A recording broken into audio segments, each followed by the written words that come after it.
Hi, I'm Gary Malik, and in this video I'm going to talk to you about RAM installation. Probably the easiest of all upgrades for computer user, and they'll charge you a decent amount at the store, but pretty much anybody can do this on their own. You don't need to pay somebody to do it. I have here 2 RAM sticks.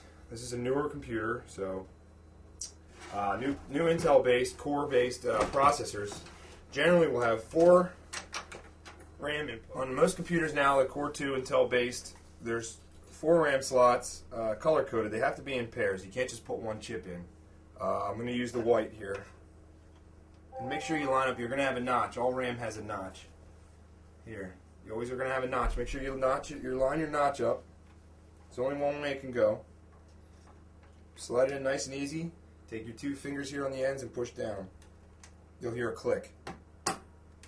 There you have it. One's in. Do the same thing on the same color on the other side. Push down. And there you have it. You just installed RAM. It's that easy. Now all you have to do is put your case back together, plug your computer in, turn it on, and it'll be recognized automatically all by itself. You have to do nothing further.